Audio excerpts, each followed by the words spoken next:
आपने कभी सोचा था कि हिंदुस्तान में आपके आसपास आपको, आपके परिवार वालों को, आपके दोस्तों को, आपके रिश्तेदारों को सांस के लिए गुहार लगानी होगी कि मेरे जानने वाले को, मेरे बच्चे को, मेरे पति को, मेरी पत्नी को, मेरी बूढ़ी माँ को, मेरे बूढ़े पिता को सांस नहीं आ रही है, उसे तकलीफ़ हो रही है, ऑक्सीजन सिलेंडर दिलवा दो। आपने कभी सोचा था, चाहे वो किसी भी स्ट्रैटा ऑफ सोसाइटी से ताल्लुक़ रखता हो, आज की तारीख में आलम यह है कि बस ऐसे हाथ खुले हैं कि ऑक्सीजन दे दो। और आज गृह मंत्रालय के एक बड़े अधिकारी ये कहते हुए सुनाई पड़े कि देश में सफिशिएंट ऑक्सीजन है, ऑक्सीजन की कोई किल्लत नहीं है।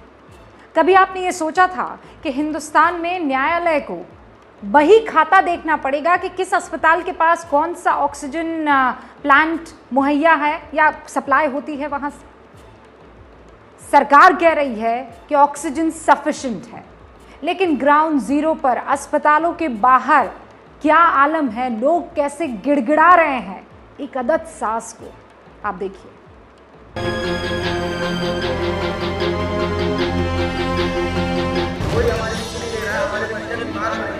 देश में पर्याप्त मात्रा में ऑक्सीजन उपलब्ध है। ऑक्सीजन उपलब्ध नहीं है, ऑक्सीजन लेवल उनका 70 से डाउन है। गैस नहीं मिल रही है। देश में पर्याप्त मात्रा में ऑक्सीजन उपलब्ध है।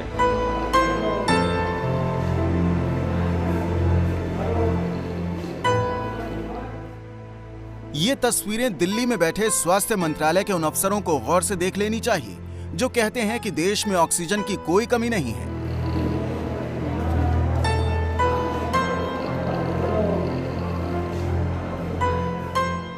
एक बेटी अपनी मां को प्राणवायु देने की कोशिश कर रही है, उनकी जान बचाने की जद्दोजहद में जुटी है, उनके मुंह में अपने मुंह से ऑक्सीजन भरने की नाकाम कोशिश कर रही है। एक एक सांस के लिए तरसती बहराइच की इस महिला को मेडिकल कॉलेज में ऑक्सीजन का कोई जुगाड़ नहीं हुआ तो ये बेबस बेटी अपने मुंह से उनके शरीर में प्राण फूंकने की मशक्कत करने लगी, लेकिन फिर भी वो अपनी मां को बचा नहीं पाई। आगरा से भी पिछले दिनों ऐसी ही तस्वीर सामने आई थी जिसमें एक पत्नी अपने सुहाग को बचाने के लिए अपने पति के मुंह में सांस भरने की कोशिश कर रही थी, लेकिन काश कि ऐसा संभव होता और उसकी जान बच जाती।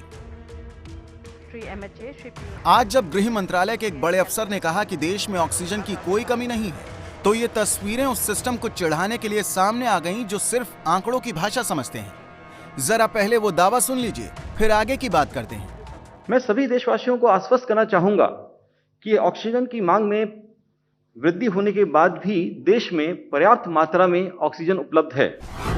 केंद्र सरकार कह रही है कि देश में नए ऑक्सीजन प्लांट लगाए जा रहे हैं। 1500 ऑक्सीजन प्लांट लगाने का काम जारी है।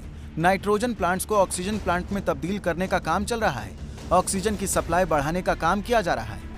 1 अगस्त 2020 को ऑक्सीजन का उत्पादन देश में 5700 मीट्रिक टन था, जो अब लगभग 9000 मीट्रिक टन हो गया है।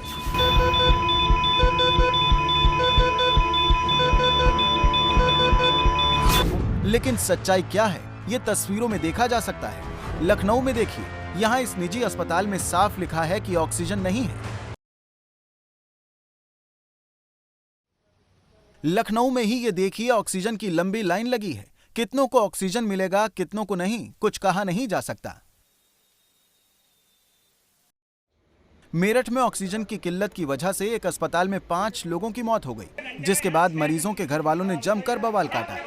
मैं दिखाऊंगा आपको, दोनों मेरे साथ अपने मरीज की हिफाजत करो। मेरा अंदर भाई एडमिट है। हमें 15 मिनट पहले ये पता चला कि ऑक्सीजन खत्म हो गई है। यहाँ की जो मालकिन है ममतेश गुप्ता जी, वो गायब है। ठीक है, स्टाफ यहाँ से गायब हो चुका है। ऑक्सीजन के लिए कह दिया कि अभी व्यवस्था नहीं है। लुधियाना में ऑक्सीजन की कमी से मरीज की मौत पर घरवाले बिलख रहे हैं, चिल्ला रहे हैं।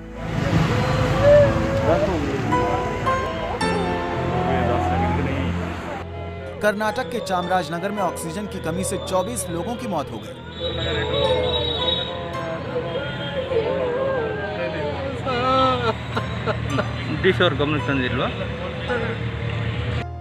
हालत ये है कि अस्पतालों में ही नहीं, शमशान घाट में भी जगह की कमी दिख रही है।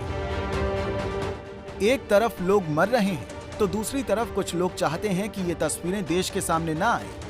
आज दिल्ली हाई कोर्ट ने उस याचिका को खारिज कर दिया जिसमें मांग की गई थी कि मीडिया चैनल्स को निर्देश दिया जाए कि वो लोगों की मौत से जुड़ी हुई खबरों को ना दिखाए।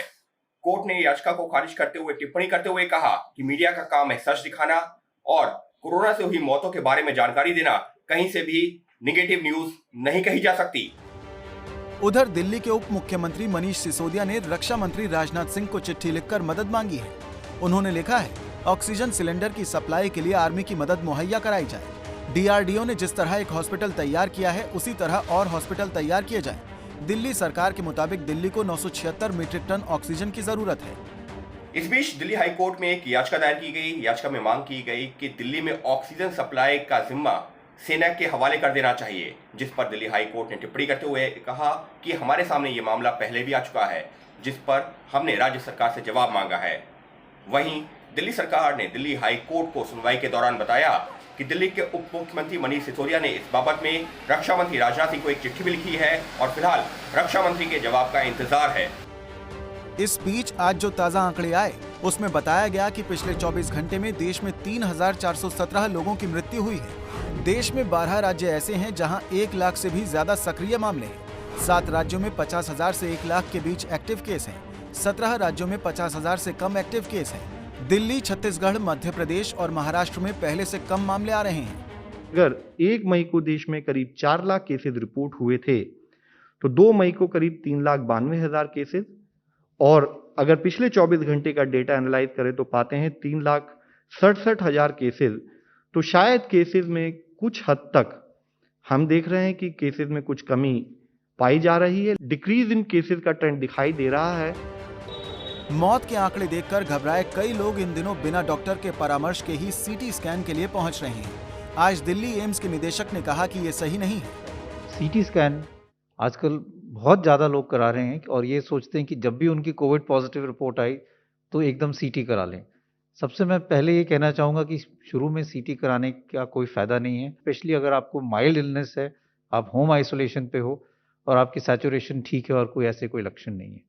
दूसरा, इसका नुकसान समझने की ज़रूरत है। अगर हम एक सीटी कराते हैं, it is equivalent to almost 300 to 400 chest x-rays. आपने एक सीटी कराया तो आप ये समझ लें कि आपने अपने 300 एक्सरे करा लिए चेस्ट के। बार बार स्पेशली यंगर एज ग्रुप में सीटी कराने से risk of cancer in later life increases.